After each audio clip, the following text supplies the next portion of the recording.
इसी कड़ी में प्रोपेगेंडा नैरेटिव फैलाने की रेस में न्यूज लॉन्ड्री की मनीषा पांडे कैसे पीछे रह सकती थी, जरा उन्हें सुनिए।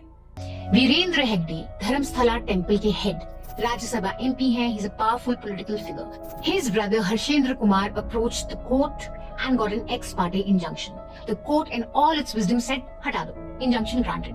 So over 8,000 media links on the issue have now been taken down. देखा आपने कि किस तरह इन्होंने धर्मस्थल प्रशासन प्रमुख वीरेंद्र हेगड़े के खिलाफ झूठी अफवाहें फैलाई, और ये सब तब हो रहा था जब केस अंडर इन्वेस्टिगेशन है।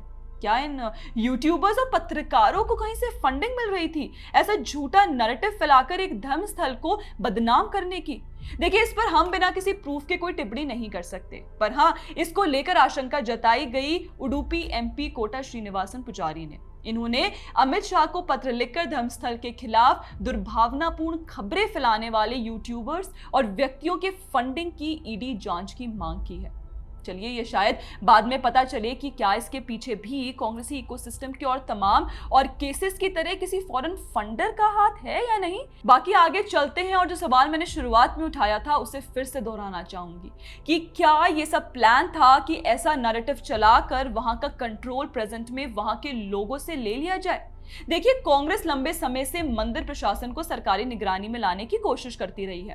पहले भी कई राज्यों में ट्रस्ट या मंदिरों की कमाई को सरकार के अधीन लाने की पहल की गई।